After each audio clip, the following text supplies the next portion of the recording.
ọkọ tèmi ti múra èmi ó máa kọrin èmi ó sì máa fi ògo ti tèmi kọ orin yìí èmi ó fi gbogbo ayé mi gbogbo àyà mi ní Olúwa èmi ó fi gbogbo iṣẹ́ ìyanu rẹ̀ ìyẹn Psalm 9:1 ó ní ẹ máa dúpẹ́ ní láti máa dúpẹ́ nínú ohun gbogbo ká máa dúpẹ́ nínú gbogbo nítorí èyí náà ni ìfẹ́ Ọlọ́run nínú Kristi Jésù fún àwa a jẹ́ pé níwọ̀n ìgbà tá a bá ti yan Ọlọ́run a ṣe ìfẹ́ ènìyàn bẹ́ẹ̀ ni tá a bá ti yan Ọlọ́run a ṣe ìfẹ́ Ọlọ́run nìyẹn ṣùgbọ́n níwọ̀n ìgbà tá a bá ti ní oore ọ̀fẹ́ láti máa rántí pé ohun tá a wá ṣe náà ni láti máa yìn láyé tó bá ti fún wa ní ọjọ́ kọ̀ọ̀kan ìdí tó fi fún wa náà ni pé ká lè máa yìn òun tá a bá ti kùnà àjẹpé àti bó ṣe yẹ ká ṣe ẹ̀lẹ́ rárá eléyìí náà ni ètò ìsìn báyìí láti máa rọra wọn létí àwọn ohun tí Ọlọ́run ṣe nínú ayé wa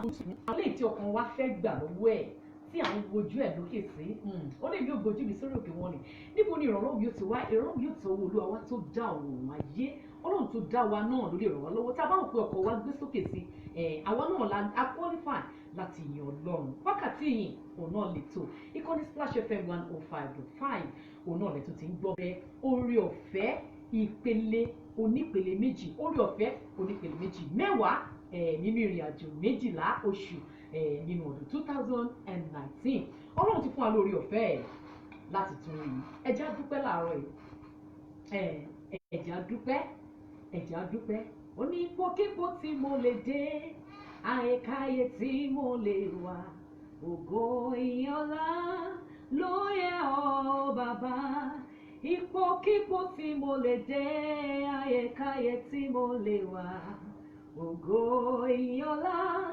ló yẹ ọ́ Mèsáyà.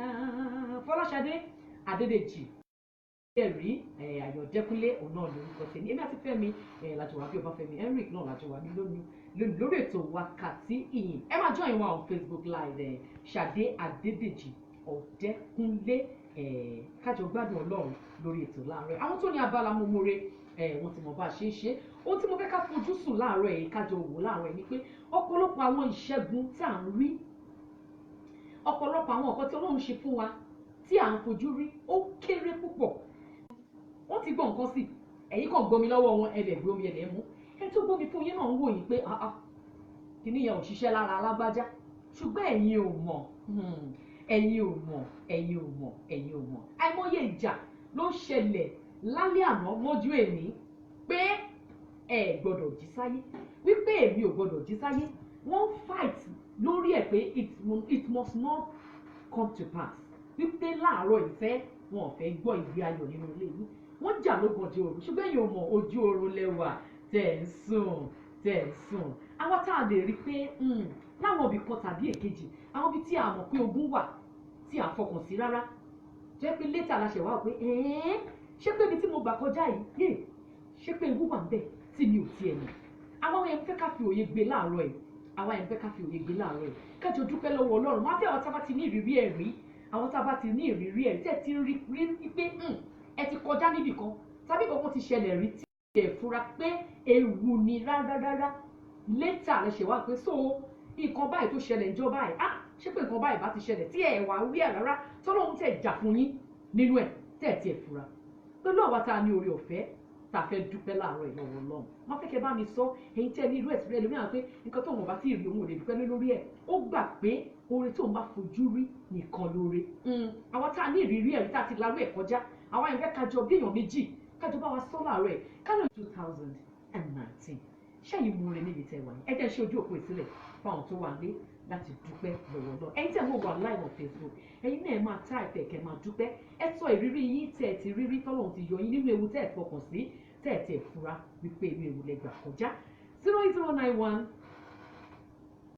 51055 08091551055 08091 55 1055 tàbí ká lò 07069 493 000 07069 493 òun náà láti fi wọlé ní abala mumure tó jẹ́ abala àkọ́kọ́ lórí ètò wákàtí ìyìn.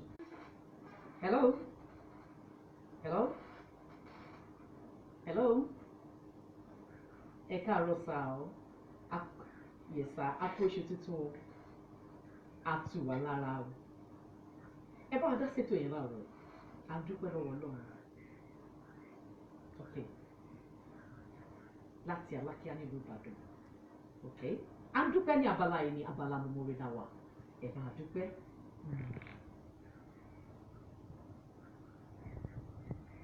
Okay. Okay. Ẹ̀yin ti lò ó.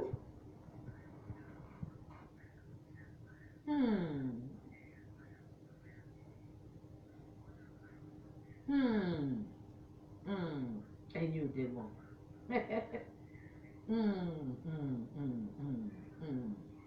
Ó jẹ́ kẹ́ mọ̀ pé àwọn oore kan wà tí a fura sí tọ́lọ́run dẹ̀ máa ń ṣe fún wa. Ẹ bá mi dúpẹ́ lọ́dọ̀ yín bẹ̀yẹn sá. Kábíyèsí Ọlọ́run, àdúpẹ́, àdúpẹ́, àdúpẹ́, àdúpẹ́. Ẹ ṣé àmín, àmín, àmín. Ẹnu ọpẹ́ yín kò ní kan lágbára Ọlọ́run. Ẹ ṣé àdúpẹ́, ẹ ṣé àdúpẹ́. Yes sir. Ìkànnì Splash FM 105.5 òun náà la wà. Ẹgbọ́n tí bàbá sọ Mọ̀ṣọ̀bọ̀lájé láti Alákíá ogun tó ti bàjẹ́ ti pẹ́, ṣùgbọ́n Ọlọ́run kò wá yọ. Àìmọye ewu Ọlọ́run ń gbà ó ń gbà wájú yẹn, ó ṣà ń gbé kúrò, ó ṣà ń fò wá, ó ń gbé fò wá ro. Ṣùgbọ́n àwọn ò fura pé ó ń ṣe àwọn kankan fún wa. Ẹni tẹ́jọ́ rẹ́rìn síra yín jọ yẹn, tẹ́jọ́ rẹ́rìn tẹ́jọ́ ẹ̀pẹ̀lẹ́ máa ẹ̀ lẹ́sà. Nínú ẹ̀ ó yín mú ẹ̀yin ò mọ̀. Ó yín mú ṣùgbọ́n ẹ̀yin ò mọ̀. Àìmọye bẹ́ẹ̀ ni. Mo padà bọ̀, mo fẹ́ gbọ́ sí i láti ilé àwọn tó ní irú ìrírí bẹ́ẹ̀.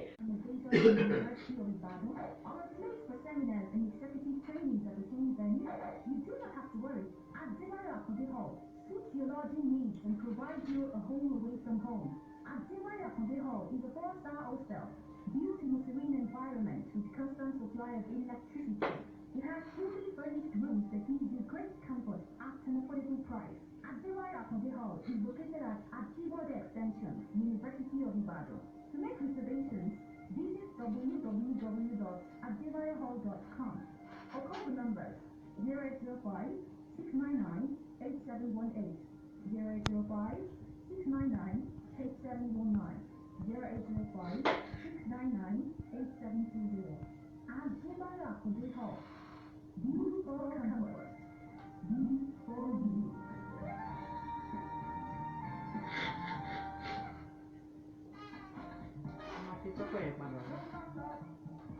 Adrian Homes brings you the excitement of a lifetime at the Agro Games Fitness Festival, taking place at the University of Ibadan from the 11th to the 13th of October 2019. Feel the pulse of over 1,000 game participants, including staff and